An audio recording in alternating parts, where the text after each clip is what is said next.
देखो सबसे पहले क्या है हमारे इसमें लेसन्स एंड ऑब्जेक्टिव्स की जरूरत क्या है, नीड क्या है। तो to know about the national health programs in India, सबसे पहले तो हमें जो भी नेशनल हेल्थ प्रोग्राम्स है उनके बारे में जानना है। उसके बाद में सेकंड चीज क्या है कि understand the relevance of the national health programs, की नेशनल हेल्थ प्रोग्राम्स को लॉन्च करने की जरूरत क्या पड़ी, ठीक है, उनका रिलीवेंस क्या है, पहला कि वो है क्या और दूसरा उनकी जरूरत क्या थी।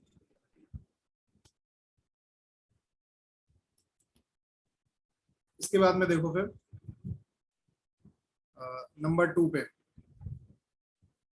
इंट्रोडक्शन। सबसे पहले हेल्थ की डेफिनेशन है a state of complete physical mental and social wellbeing and not merely an absence of disease और इन्फिमिटी। ये वो डेफिनेशन है जो आप लोग पहले से पढ़ते हुए आ रहे हो, आपने अपनी एनसीईआरटी वगैरह में या 11th 12th क्लास में, इवन शायद 8th 9th 10th में भी ये डेफिनेशन पढ़ी होगी हेल्थ की। तो यहाँ पे एक चीज है जो मैंने कल भी बताया था कि हमारे जो आयुर्वेद में एक चीज एक्स्ट्रा एड इसमें हो जाती है, वो है क्या, स्पिरिचुअल वेलबींग। और बहुत सारी जगह पे जो हेल्थ की डेफिनेशन है उसमें इसको ऐड भी कर लिया गया है।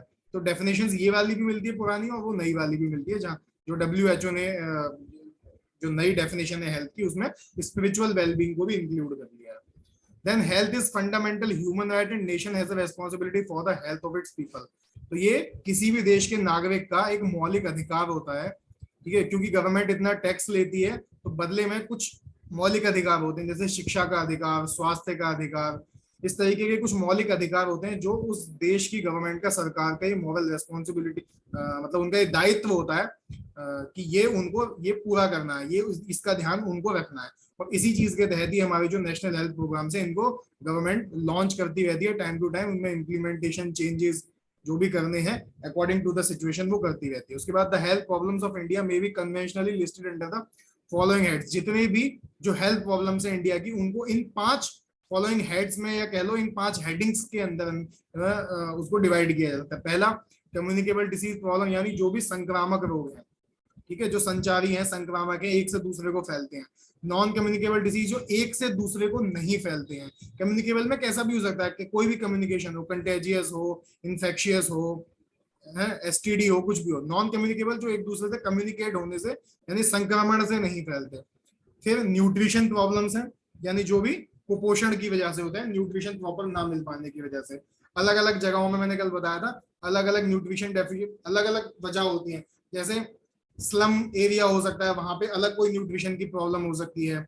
कोई पर्टिकुलर स्टेट हो सकता है, कोई स्टेट का कोई डिस्ट्रिक्ट हो सकता है कि वहां पे जो पैदावार होती है, वहां पे जो भी खाद्यान्न उगता है, वहां पे उसमें कोई स्पेसिफिक एलिमेंट की, किसी सब्सटेंस की जो हमारी बॉडी के लिए एसेंशियल है उसकी कमी हो, ठीक है। या फिर मान लो फैमिली इतनी पुअर है कि वो प्रॉपर डाइट नहीं दे पा रही है, तो बहुत सारे रीजन है न्यूट्रिशनल प्रॉब्लम्स के, ठीक है। या डाइट भी प्रॉपर ले रहे हैं ले और समृद्ध भी हैं, लेकिन डाइट की क्वालिटी जो है वो कैसी है, ऑल्टर्ड है। यानी बाजार में आजकल जितनी चीजें, सपोज करो दूध आप पी रहे हो पर उस दूध से कैल्शियम नहीं मिल पाता, ठीक है, क्यों, आप पैसे भी खर्च कर रहे हो, दूध भी ले रहे हो, खूब महंगा भी मिल रहा है, लेकिन फिर भी कैल्शियम नहीं मिल पा रहा, तो ये एक अलग वजह होगी। तो इस तरीके से ये सब न्यूट्रिशनल प्रॉब्लम्स में आ जाती है। ऐसे एनवायरमेंटल सैनिटेशन प्रॉब्लम्स, कि हमारा जो एनवायरमेंट आसपास का वातावरण है उसमें सफाई ना होने की वजह से इसमें सब चीजें आ जाती हैं। जो भी गंदगी फैली हुई होती है, ठीक है, या जो भी एनवायरमेंट में पोल्यूशन हो रहा है, चाहे आपका वो एयर पोल्यूशन हो, वाटर पोल्यूशन हो, साउंड पोल्यूशन हो, ठीक है, तो जितनी भी हमारी साफ सफाई वाली जो चीजें हैं, जो एनवायरमेंट में जो कूड़ा करकट गंदगी पड़ी रहती है,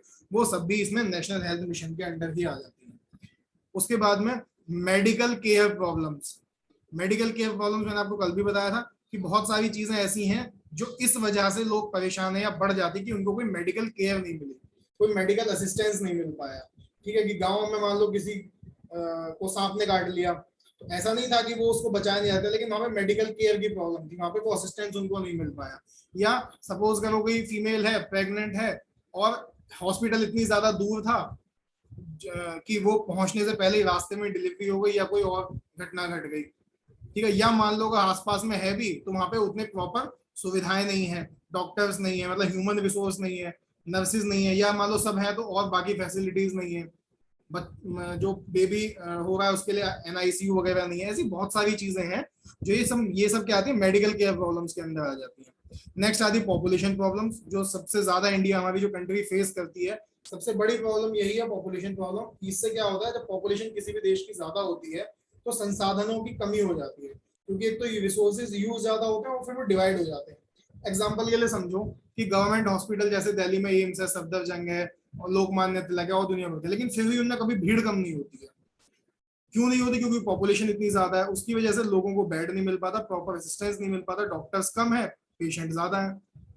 तो ये पॉपुलेशन की वजह से रोजगार की प्रॉब्लम, बहुत सारी प्रॉब्लम पॉपुलेशन की वजह से प्रॉब्लम, लेकिन मैं केवल हेल्थ की बात करेंगे तो हेल्थ में पॉपुलेशन की प्रॉब्लम इसलिए आती है कि कोई भी चीज जो होती है वो फिर जब लार्ज नंबर ऑफ पॉपुलेशन में डिवाइड करनी होती है तो वो जल्दी खत्म हो जाती है, बहुत बड़ा फंड रेज करना पड़ता है और उसकी कुछ लिमिटेशन हो जाती है।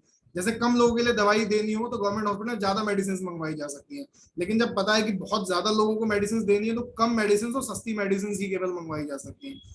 ये अपने आप में पॉपुलेशन प्रॉब्लम है एक बहुत बड़ी। ठीक है, इसके अलावा और तो देश के सामने जो समस्याएं हैं पॉपुलेशन की वजह से वो आप सब जानते ही हो। नेक्स्ट इसके बाद आते हैं द प्रेजेंट। अच्छा, the present concern in both developed and कल मैंने आपको बताया था डेवलप्ड और डेवलपिंग कंट्रीज दो ही तरह की कंट्रीज होती हैं, या तो जो डेवलप हो चुकी हैं, जो डेवलप हो रही हैं, और हम क्या है, एक डेवलपिंग कंट्री है हमारी तरह ही। और बाकी पाकिस्तान, बांग्लादेश, भूटान, अफगानिस्तान, ये सब डेवलपिंग कंट्रीज में आती हैं। ठीक है, ऐसा कोई नहीं होता कि अनडेवलप्ड कंट्रीज करके कुछ नहीं होता, या तो डेवलप्ड या तो डेवलपिंग। अच्छा, नॉट, अच्छा इनका क्या है कंसर्न, क्या है कि not only to reach the whole population with adequate health care services but also to secure an acceptable level of health for all. तो मैंने जैसे ये बात कल भी आप लोगों को क्लियर करी थी, इनका जो टारगेट है जो वो ये नहीं है कि केवल एक एडिकेट हेल्थ केयर सर्विस हमने प्रोवाइड कर दी और उसके बाद में आप जानो आपका काम जाने। हमने हॉस्पिटल बना दिया, हमने डॉक्टर से अपॉइंट कर दिया, हमने नर्सेज अपॉइंट कर दी, मेडिसिन ला के रख दी, अब आप नहीं खाओ, आप नहीं दिखाओ तो आप जानो, नहीं ऐसा नहीं है। इन्होंने कहा but also to secure an acceptable level of health for all, कि अगर वो खुद से जागरूक नहीं है तो आप जाके उन्हें जागरूक करो, एक एक्सेप्टेबल लेवल ऑफ हेल्थ सबको अचीव कराना है। ठीक है, इसीलिए क्या होता है, होर्डिंग्स लगाए जाते हैं लोगों को जागरूक करने के लिए, मुनादी कराई जाती है, इंसेंटिव्स दिए जाते हैं, जो हेल्थ केयर एक्टिविस्ट होते हैं उनको घर घर वो लोग जाते हैं। ठीक है, तो ये सारी चीजें किस लिए, कि लोग अवेयर हों और वो चाहे उनकी मर्जी हो या ना हो, एक लेवल जो है हेल्थ का एक स्टैंडर्ड है उसको वो अचीव करें। इसका एक बहुत बड़ा एग्जांपल आप वैक्सीनेशन का देख लो। ठीक है, कि जैसे गवर्नमेंट एम्प्लॉयज को तो कर ही दिया कि नहीं आप चाहो या ना चाहो आपको वैक्सीन लगवानी ही लगवानी है, फिर धीरे धीरे बाकी लोगों को भी कर दिया। ठीक है, तो अब वो पहले बहुत लोगों ने मना किया, फिर धीरे धीरे देखा कि चलो सब लगवा रहे हैं तो चलो हम भी लगवा लेते हैं। रोज जो नर्सेज हैं जिनको भी ये जो ANM JNM से जिनको रेस्पॉन्सिबिलिटीज मिली, उन्होंने जाके क्या किया, लोगों को अवेयर किया कि नहीं आप वैक्सीन लगवाओ, लगवानी जरूरी है और इससे कोई नुकसान नहीं है। Then to make an assessment. अच्छा इसमें क्या होगा, स्ट्रेटेजीज बनाई गई। इसके लिए क्या किया गया कि अगर हमें अचीव करना है तो उसके लिए कुछ स्ट्रेटेजीज बनानी पड़ेंगी, कि planned program activities to develop and improve the health of the people. सबसे पहले क्या किया, GOI गवर्नमेंट ऑफ इंडिया ने क्या किया, setup a planning commission in 1950। Commission मतलब आयोग, हर चीज के लिए जो गवर्नमेंट होती है वो एक आयोग बनाती है। ठीक है, आपने सुना होगा मंडल कमीशन, पे कमीशन, ठीक है, या और बहुत सारे कमीशन के आपने नाम सुने होंगे। तो ये क्या करते हैं, ये आयोग बना दिए जाते हैं, इनका गठन कर दिया जाता है कि आप इंडिपेंडेंटली बताओ, सब कुछ जांच पड़ताल करके इसके पे ज्यादा रिसर्च करके कि भाई हम कैसे अपनी प्लानिंग कर सकते हैं, कैसे हम हेल्थ केयर को इम्प्रूव कर सकते हैं, हम क्या क्या स्ट्रेटेजीज बना सकते हैं, हमें क्या जरूरत पड़ेगी। तो 1958 नोट कर लेना। ठीक है, ये वाला जो है इसको नोट करके रखना, 1950।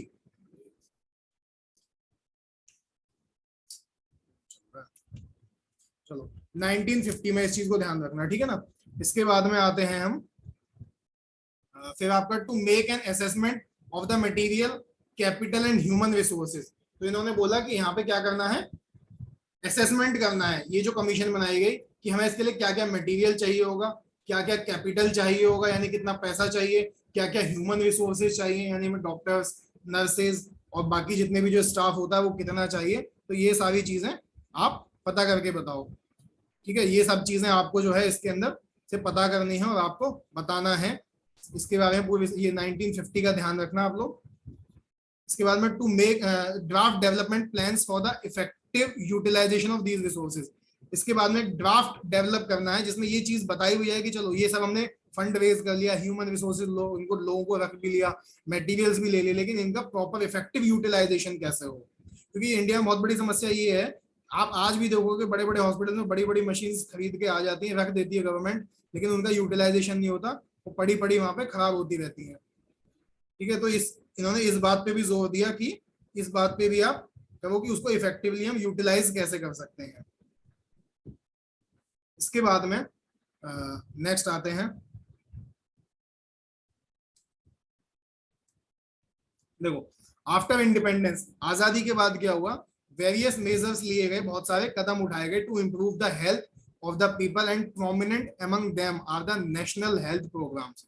उनमें जो सबसे ज्यादा महत्वपूर्ण कदम रहा हेल्थ के सेक्टर में वो था नेशनल हेल्थ प्रोग्राम्स को लॉन्च करना।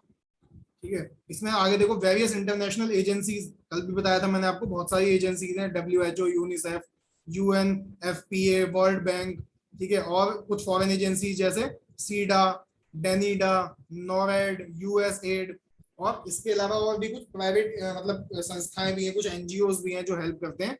जैसे मैंने कल आपको एक बहुत फेमस फाउंडेशन का नाम बताया था, मिलिंडा एंड गेट्स फाउंडेशन। ठीक है, तो क्या करें, have been providing technical and material assistance in the implementation of these programs. तो टेक्निकल भी, मटेरियल भी और इवन फाइनेंशियल भी ये लोग असिस्टेंस प्रोवाइड करते हैं, पैसा देते हैं। ठीक है, हर देश को उसकी स्थिति, उसकी पॉपुलेशन के हिसाब से पैसा देते हैं। जिस देश को जितनी ज्यादा जरूरत होती है, जितना गरीब होता है उसको ज्यादा देते हैं।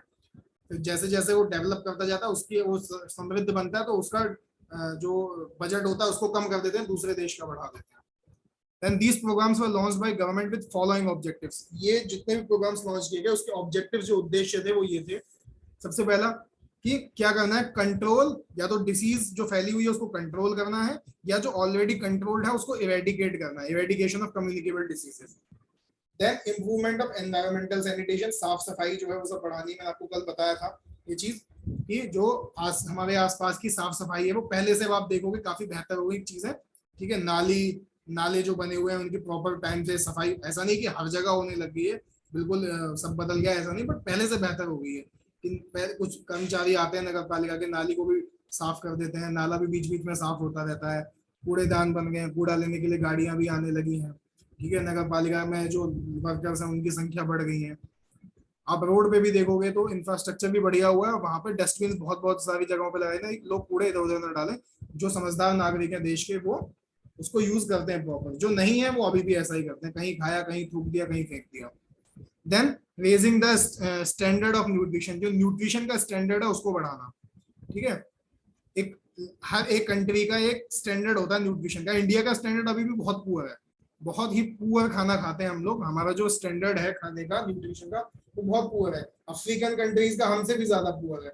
हम जो खाना खाते हैं, अगर ये फॉरेन में जैसे जो मिल्क हम पीते हैं वहां रिजेक्ट हो जाएगा, वहां बहुत सख्त कानून है अपने खाने पीने को लेकर के। ठीक है, वहां पे ऐसा नहीं कि कितने भी इंसेक्टिसाइड पेस्टिसाइड लगा के कुछ भी उगा दो, दूध कैसा भी कुछ भी मिला दो, नकली चीजें बना दो। वहां पे जो रेगुलेटरीज हैं, जो जो मॉनिटरिंग एजेंसीज हैं, वो बहुत स्ट्रिक्ट है, कानून बहुत सख्त है वहां पे, यहाँ की तरह नहीं है। तो स्टैंडर्ड जो है उनके न्यूट्रिशन का उतना ही वो ऊपर है। वहां दूध का मतलब दूध ही है, प्योर दूध। ठीक है, वहां चावल का मतलब चावल ही है, दाल का मतलब दाल है, जो है वो है, उसमें जितना जो कंटेंट लिखा है वो वैसा ही मिलेगा। Then control of population. ठीक है, पॉपुलेशन कंट्रोल करने के लिए अलग अलग तरीके होते हैं, लोगों को जागरूक करना, और इसके अलावा जो कुछ ऐसे मेथड्स होते हैं जिससे पॉपुलेशन कंट्रोल की जा सकती है। ठीक है, कॉपर टी वगैरह, कॉन्डम्स वगैरह इनको प्रोवाइड करना, ये सारी चीजें इसमें आ जाती हैं। देन इम्प्रूविंग रूरल हेल्थ, जो गाँव के लोगों की जो हेल्थ है उसको इम्प्रूव करना। ठीक है, ये इसमें उद्देश्य में था। अब आ जाते हैं, मैंने आपको कल बताया था बहुत सारे, ये लगभग 1 2 3 4 और एक ये 5, ये चीजें हैं जो हमको कवर करनी है। तो इसमें से हम आज केवल ये पहले वाली जो है, सबसे पहले reproductive maternal neonatal child and adolescent health, इसकी बात करेंगे, RMNCA। ठीक है, मैंने आपको बताया था RMNC एंड A, पहले केवल RMNC था, बाद में A एडोलसेंट हेल्थ भी जुड़ के गए, RMNC एंड A बन गया। इसके अंदर ये फॉलोइंग चीजें आती हैं, आप देख लो। कोई या तो इसमें रिप्रोडक्शन से रिलेटेड होगी, कोई मैटरनल से रिलेटेड होगी, कोई बच्चे न्यूनेट से, कोई चाइल्ड से, और कोई एडोलसेंट से। एडोलसेंट की जो एज इसमें कंसिडर की जाती है वो नोट कर लेना, वो कितनी है यहाँ पर, 11 टू 19 ईयर। ठीक है, इसके बाद में आगे आते हैं। देखो इसमें जितनी भी है ना, जननी शिशु सुरक्षा कार्यक्रम, तो यहाँ पे जननी की और शिशु की बात आ गई। राष्ट्रीय किशोर स्वास्थ्य कार्यक्रम, तो यहाँ पे क्या हुआ, किशोर के स्वास्थ्य की बात आ गई, यानी किशोर का मतलब क्या हो गया, जो ये जो एडोलसेंस में है। देन उसके बाद में राष्ट्रीय बाल स्वास्थ्य कार्यक्रम। ठीक है, यहाँ पे बच्चे, चाइल्ड की बात आ गई। यूनिवर्सल इम्यूनाइजेशन प्रोग्राम, बच्चों में भी होता है, मदर्स में भी होता है। देन इसके बाद में आप देखो मिशन इंद्रधनुष, मैंने आपको बताया था इसमें 7 चीजें हैं, आगे आपको पढ़ाएंगे उन 7 चीजों के बारे में क्या क्या है वो। जैसे 7 कलर होते हैं इंद्रधनुष के, ऐसे ही इसमें उन 7 डिसीजेस को कवर करने के लिए बात की गई है। देन जननी सुरक्षा योजना, तो यहाँ पे किसकी बात हो गई, मैटरनल हेल्थ की, इवन रिप्रोडक्टिव हेल्थ के साथ में। प्रधानमंत्री सुरक्षित मातृत्व अभियान, यहाँ पे भी मैटरनल हेल्थ की बात हो गई। नवजात शिशु सुरक्षा कार्यक्रम, नियोनेटल हेल्थ की बात हो गई। National program for family planning, ये किसकी बात हो गई, रिप्रोडक्टिव हेल्थ की बात हो गई। आगे आते हैं फिर।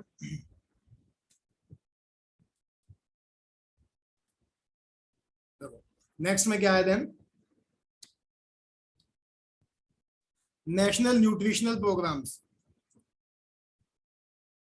नेशनल न्यूट्रिशनल, सॉरी हाँ आगे बढ़ना है ये नहीं, हम सबसे पहले इसको स्टार्ट करते हैं। हाँ सबसे पहले नेशनल हेल्थ मिशन के बारे में थोड़ा सा बेसिक आप चीज जान लो, यहाँ पे कुछ चीजें नोट करने की हैं, ठीक है। उनको क्या क्या, सबसे पहला कि सबसे पहले 2 सबमिशंस बनाए गए थे, एक NRHM और एक NUHM, यानी कि रूरल एरिया के लिए, गांव के लिए, और एक शहर के लिए। तो नेशनल रूरल हेल्थ मिशन जो है सबसे पहले लॉन्च हुआ था 2005 में, बाद में इसको भी कन्वर्ट करके नेशनल हेल्थ मिशन ही बना दिया गया 2013 में। जबकि आपका NUHM national urban health mission 2013 में लॉन्च हुआ था, to meet health care needs of the urban population, ठीक है। तो सबसे पहले national rural health mission launch हुआ 2005 में, जो कि बाद में इसको कन्वर्ट कर दिया, क्या बना दिया गया, नेशनल हेल्थ मिशन। और दूसरा है आपका NUHM national urban health mission. अच्छा, नेशनल रूरल हेल्थ मिशन जो 2005 में लॉन्च हुआ था, इसमें वो क्या क्या था, under NRHM financial assistance has been provided to the states union territories for health systems strengthening which includes, तो इसमें क्या होता है, इनको पैसा दिया जाता है, फाइनेंशियल असिस्टेंस प्रोवाइड की जाती है, सेंट्रल गवर्नमेंट भी देती है, और जितनी सारी एजेंसीज के मैंने भी आपको नाम बताए थे वो एजेंसीज भी पैसा प्रोवाइड करती है, ठीक है। तो पैसा भी और सारी जो हेल्प होती है वो सब प्रोवाइड करती है। किस चीज के लिए, सबसे पहले ऑगमेंटेशन ऑफ इंफ्रास्ट्रक्चर, इंफ्रास्ट्रक्चर को डेवलप किया जाए, बनाया जाए, अगर पहले से ऑलरेडी बना हुआ है तो उसको अपग्रेड किया जाए। Then human resources and program management, ठीक है, जो भी ह्यूमन रिसोर्सेज की जरूरत है, ठीक है, वहाँ पे ह्यूमन रिसोर्सेज का मतलब समझ ही रहे हो, डॉक्टर से नर्स, वार्ड बॉय, ठीक है, और स्वीपर, सफाई, मतलब जितने भी जो ह्यूमन रिसोर्स, अब ANM JNM, बाकी और हेल्थ केयर एक्टिविस्ट, ये सब, एंड प्रोग्राम मैनेजमेंट, और जो भी प्रोग्राम लॉन्च किया जा रहा है इसकी मैनेजमेंट करने के लिए मैंने आपको कल भी बताया था, अलग से मैनेजर्स भी नियुक्त होते हैं। और इसके अलावा जो ऑलरेडी कुछ अधिकारी होते हैं जिला लेवल पे, जैसे CMO DM CDO BDO VDO, इन सबको भी कुछ कुछ दायित्व दिए जाते हैं, ठीक है। इसके बाद आते हैं इमरजेंसी रेस्पॉन्स सर्विसेज, बताया था आप लोगों को, जो भी इमरजेंसी रेस्पॉन्स सर्विस में जैसे एम्बुलेंस आ जाती है, रैपिड रेस्पॉन्स टीम आ जाती है, ये सब चीजें जो आ जाती हैं, इनको इमरजेंसी रेस्पॉन्स सर्विसेज के अंडर डेवलप करने के लिए पैसा दिया जाता है कि इनको बेहतर बनाओ। मोबाइल मेडिकल यूनिट्स बताई देते हैं, कुछ ऐसी मेडिकल यूनिट्स जो जहाँ पे मान लो लोगों का आना पॉसिबल नहीं है, तो वो मेडिकल यूनिट्स क्या होती है, उनमें सारी मतलब जो बेसिक फैसिलिटीज होती हैं वो अवेलेबल रहती है, और वो एक जगह से दूसरी जगह पे जाके वहां पे मतलब खड़ी हो जाती है। वहाँ के आसपास के जो भी लोग होते हैं वो उनसे हेल्प ले लेते हैं, जहाँ पे मतलब किसी हॉस्पिटल या प्राइमरी हेल्थ केयर सेंटर या सब सेंटर को डेवलप करना पॉसिबल नहीं है, वहां पर ये मोबाइल मेडिकल यूनिट्स जो है भेजी जाती हैं, ठीक है। इनका अलग अलग शेड्यूल रहता है, शेड्यूल डिसाइडेड होता है, तो उस हिसाब से लोग इससे बेनिफिट्स ले लेते हैं, ठीक। इसके बाद में आपका आता है कम्युनिटी पार्टिसिपेशन, जो कम्युनिटी है, जो वहाँ का समुदाय है, उसको भी इसमें पार्टिसिपेट करने के लिए बोला जाता है, ठीक है। उनको भी इसके लिए क्या किया जाता है, जागरूक किया जाता है। जैसे अभी योगा वाला चल रहा था, तो क्या था इसमें, कम्युनिटी पार्टिसिपेशन बहुत इंपॉर्टेंट था। हर एक डिस्ट्रिक्ट को टारगेट दिया गया था, किसी को 2 लाख, किसी को 5, किसी को 8, किसी को 15, 20, जितना बड़ा वो डिस्ट्रिक्ट था उसको उतना बड़ा टारगेट दिया गया था कि आपको इतने सारे लोगों को योग कराना है। तो ये क्या हुआ, कम्युनिटी पार्टिसिपेशन, कम्युनिटी को उसमें इन्वॉल्व करना। तो ऐसे योग की तरह और भी बहुत सारे एग्जांपल्स हैं अवेयरनेस फैलाने के लिए, लोगों को जागरूक करने के लिए। Then mainstreaming of AYUSH and availability of drugs and equipment, मैंने आपको बोला था कल, इस बात को, इस वाले पॉइंट को स्पेशली ध्यान रखना कि हाँ, ये नेशनल हेल्थ मिशन के अंडर ही हमारी जो आयुष है, आयुर्वेद, योग, यूनानी, सिद्ध, होम्योपैथी, इन सारी मेडिसिन, इन सारी पैथीज को मेन स्ट्रीम में लाने के लिए प्रयास किए जा रहे हैं। इनकी ड्रग्स की अवेलेबिलिटी को बढ़ाया जा रहा है, इनमें जो भी इक्विपमेंट्स होते हैं उनको बढ़ाया जा रहा है। मैंने आपको कल बताया था, ये फैक्ट है कि अब आप किसी भी आयुर्वेदिक डिस्पेंसरी हॉस्पिटल पे जाके देखोगे तो मेडिसिन, इक्विपमेंट्स, इन सबकी मात्रा काफी बढ़ गई है। और इसके लिए सबसे इंपॉर्टेंट कदम गवर्नमेंट ने क्या उठाया था कि इसकी मिनिस्ट्री को अलग कर दिया, क्योंकि पहले सबसे ज्यादा अपवाद यही रहता था, क्योंकि हेल्थ मिनिस्ट्री में सब आ जाते थे कि हमें हमें क्या नहीं मिलता, बजट नहीं मिलता है, सारा बजट एलोपैथिक डिपार्टमेंट को चला जाता है, हमें कुछ मिलता नहीं, तो आगे कुछ डेवलप नहीं हो पा रहा है। तो फिर इस समस्या को देखते हुए इसकी मिनिस्ट्री अलग बना दी गई, इनका बजट अलग सैंक्शन होता है। देन देखो कंपोनेंट्स क्या है NHM के। सबसे पहला कंपोनेंट है कि हेल्थ सिस्टम को स्ट्रेंथन करना है, उसको मजबूत बनाना है। ठीक है, कैसे? By adoption of Indian public health standard. जो इंडियन पब्लिक हेल्थ स्टैंडर्ड है, जो एक स्टैंडर्ड गवर्नमेंट सेट करती है, कोई एक कमीशन सेट करती है, उस स्टैंडर्ड को अडॉप्ट करना है और अचीव करना है।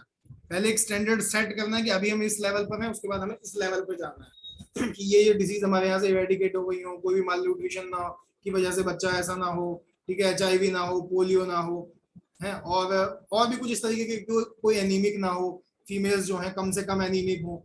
तो ये कुछ स्टैंडर्ड सेट किए जाते हैं और उन स्टैंडर्ड्स को अचीव करने के लिए हेल्थ सिस्टम को स्ट्रेंथन किया जाता है। देन RMNCH+A, अभी आप पीछे पड़ गए हो। Then national disease control programs, जो भी चलते रहते हैं टाइम टू टाइम, जैसी डिसीज आती जाती है उस हिसाब से national disease control programs launch होते रहते हैं, बंद भी होते रहते हैं। ठीक है, देन गोल्स क्या है NHM के? सबसे पहले आपको मैंने बताया था मैटरनल मोर्टेलिटी रेट को 1000 लाइव बर्थ में 1, यानी अगर 1000 बच्चे जन्म ले तो मैटरनल यानी जो माता की मृत्यु दर है उसको 1000 में 1 पे लेके आना, मतलब 1 से और कम लाना, सॉरी जितनी है वहां से रिड्यूस करके 1 तक लेके आना।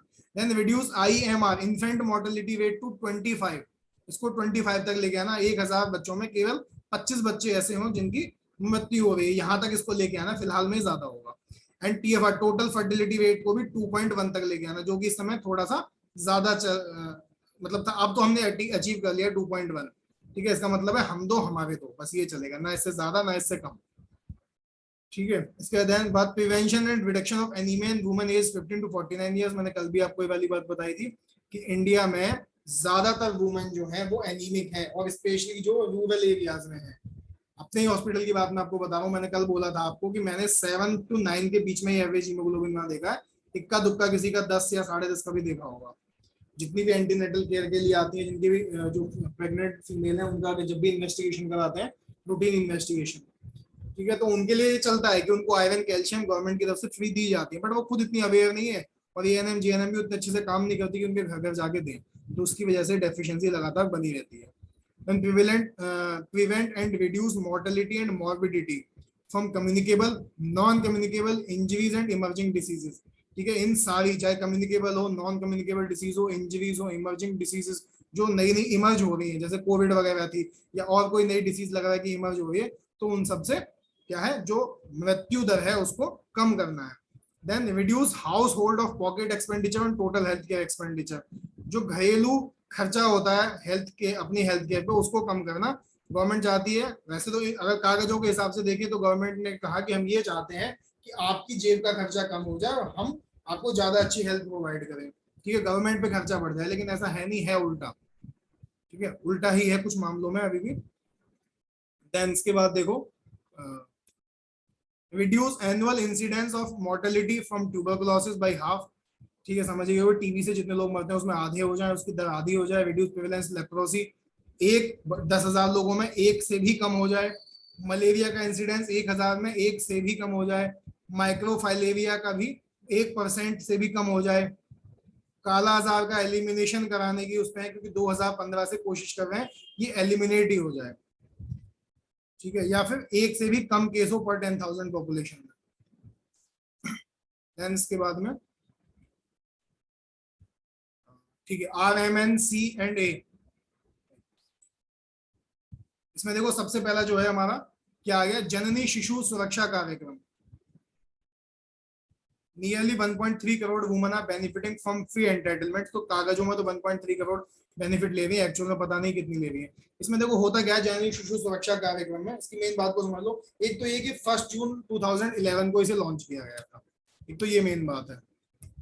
ठीक है, 1 जून 2011 को इसे लॉन्च किया गया था। उसके बाद नेक्स्ट बात क्या है, it is initiative to reach every needy pregnant woman coming to government institutional facility and motivate those who still choose to deliver at their homes to opt for national institution deliveries। मतलब क्या कह रहे हैं कि वो औरतें जो क्या कहते हैं इंस्टीट्यूशनल फैसिलिटी का मतलब होता है किसी भी डिस्ट्रिक्ट हॉस्पिटल में या किसी भी मेडिकल कॉलेज में वहां पे जाकर के अपनी डिलीवरी कराना चाहती हैं, उनको क्या करना है, कुछ इंसेंटिव्स वगैरह देने हैं, उनको मोटिवेट करना है।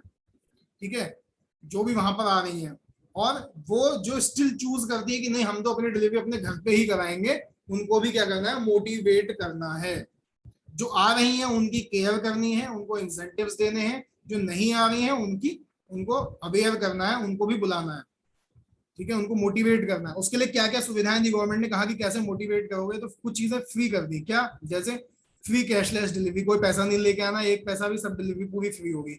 इवन सिजेरियन सेक्शन है वो भी फ्री होगा, जो भी ड्रग्स लगेंगे फ्री होंगे, जांचें फ्री होंगी, डाइट जो होगी वो फ्री मिलेगी, ठीक है, ब्लड अगर चढ़ाना पड़ा वो भी फ्री होगा, कोई यूजर चार्जेस नहीं होंगे, घर से एम्बुलेंस लेके आएगी, कोई पैसा नहीं लगेगा, डिलीवरी होने के बाद वापस घर छोड़ के आएगी, कोई पैसा नहीं लगेगा, ठीक है, और 48 घंटे तक वहां पे रखेंगे, वहां पे भी कोई पैसा नहीं लगेगा। तो इतनी सारी फ्री चीजें बोल दी। इसके अलावा और क्या दिया, बच्चे के लिए, ठीक है, जो भी सिक न्यूबॉर्न 30 दिन तक अगर बच्चा पैदा होता है तो उसको फ्री ट्रीटमेंट किया जाएगा 30 दिन तक, उसके जो भी दवाई गोली होंगी वो फ्री होंगी, जांचें फ्री होंगी, ब्लड चढ़ाना पड़ा फ्री होगा, कोई यूजर चार्ज नहीं होगा। वही सारी चीजें कि अगर उसको छोड़ एम्बुलेंस से लेके जाना या लाना, और वहां पे जितने दिन भी वो रहेगा वो सब चीजें फ्री होंगी। देन इसके बाद आते हैं आगे, नेक्स्ट आता है आपका राष्ट्रीय किशोर स्वास्थ्य कार्यक्रम। यहाँ पे क्या है, देखो 10 से 19 साल की बात हो गई, इसको आप लोग ध्यान रखना। इन्होंने एज जो ले ली एडोलसेंट की वो ले ली 10 to 19 ईयर की एज। इस एज में nutrition, reproductive health and substance abuse, substance abuse क्या बोलते हैं किसको, सब्सटेंस अब्यूज बोला जाता है कि कोई ऐसी मेडिसिन जिसको मतलब गलत तरीके से ले लिया जा रहा हो, जैसे कुछ लोग कफ सिरप को पी लेते हैं, ठीक है, या फिर ड्रग एडिक्शन हो गया है, ठीक है, कुछ भी इस तरीके की चीजें हैं जो सब्सटेंस का, वो सब्सटेंस अब्यूज के अंदर आती है, ठीक है, ड्रग एडिक्शन हो गया, आपका मेडिसिन का गलत तरीके से यूज करना, स्टेरॉइड्स लेना, और भी बहुत सारी चीजें आ जाती हैं, तो ये सब आते हैं सब्सटेंस अब्यूज के अंदर। तो इन सब चीजों से बच्चों को बचाना है, उनको जागरूक करना है, तो ये राष्ट्रीय किशोर स्वास्थ्य कार्यक्रम के अंदर आता है। ये सब्सटेंस अब्यूज वर्ड ध्यान रखना, न्यूट्रिशन, रिप्रोडक्टिव हेल्थ और सब्सटेंस अब्यूज। अच्छा, अब ये कब लॉन्च हुई थी, 7 जनवरी 2014 को, लॉन्च डेट सबकी याद रखना जरूर ध्यान से।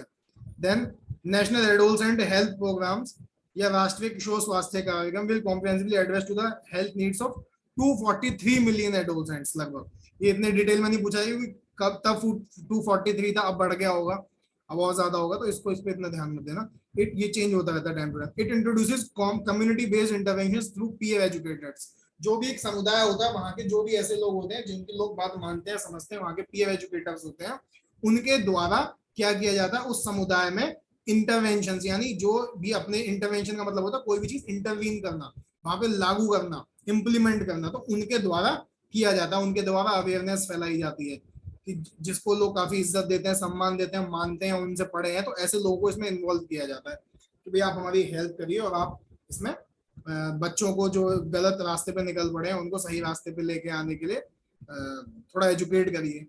देन ऑब्जेक्टिव्स क्या बताई दिया, न्यूट्रिशन को, सेक्सुअल एंड रिप्रोडक्टिव हेल्थ को, मेंटल हेल्थ को इंप्रूव करना, इंजरीज और वायलेंस को बचाना, एंड सब्सटेंस मिसयूज या सब्सटेंस अब्यूज एक ही बात है। देन आगे आते हैं आरबीएस के, राष्ट्रीय बाल स्वास्थ्य कार्यक्रम। राष्ट्रीय बाल स्वास्थ्य कार्यक्रम क्या है, इनोवेटिव एंड एम्बिशियस इनिशिएटिव है which envisages child health screening and early intervention services. जो बच्चा भी पैदा हुआ है उसको जल्दी से चाइल्ड हेल्थ की स्क्रीनिंग करनी है। स्क्रीनिंग में क्या देखना है कि कोई भी ऐसी डिसीज, ये इन डिसीज का नाम आ गया, इनकी स्क्रीनिंग करनी है कि इनमें से किसी बच्चा पीड़ित तो नहीं है, और अगर है तो इंटरवेंशन करना है, यानी जल्दी ही उसको चिकित्सा उसकी स्टार्ट कर देनी है। देखो क्या क्या है इसमें, डिफेक्ट एट बर्थ, 4 डीज हैं, इन 4 डीज को स्पेशली नोट करना है आप लोगों को। Defect at birth, diseases in children, deficiency conditions, ठीक है, and developmental delay including disabilities. Then इसके बाद में देखो, एक सेकंड वेट करना,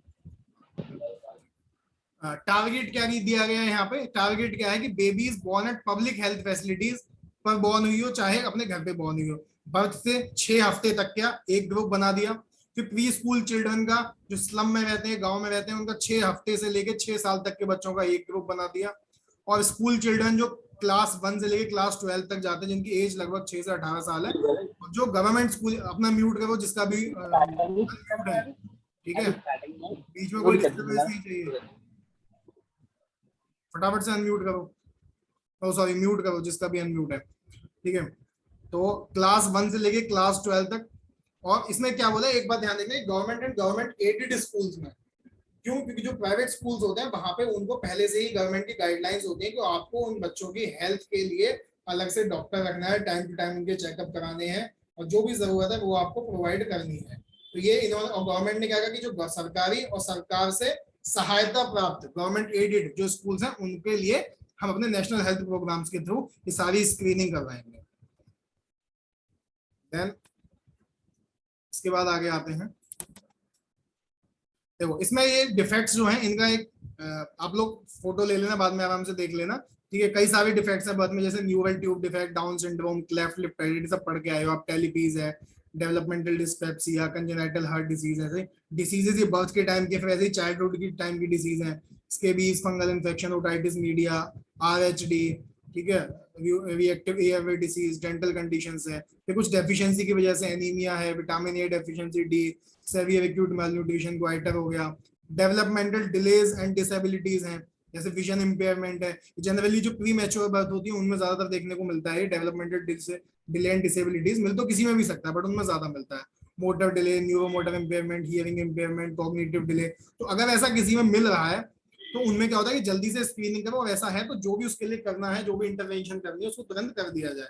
जैसे दिल्ली में चाचा नेहरू हॉस्पिटल है, काफी बड़ा एग्जांपल है, वहाँ पे ये चीज बहुत बड़े लेवल पे। मेरे ही रिसेंटली एक फ्रेंड है, उसके प्री टर्म बेबीज थे, तो उसके साथ ये चीजें हुई कि वहाँ पे जो बेबीज थे उनको एक बेबी तो एक्सपायर कर गया, एक था तो उसकी आंख में कुछ प्रॉब्लम थी, तो उसकी सर्जरी उन्होंने कर दी, 2 बार सर्जरी हुई लेजर से। ठीक, इसके बाद यूनिवर्सल इम्यूनाइजेशन प्रोग्राम, इसको देखो बड़ी तेजी के साथ में। इम्यूनाइजेशन प्रोग्राम इंडिया में 1978 में लॉन्च हुआ था।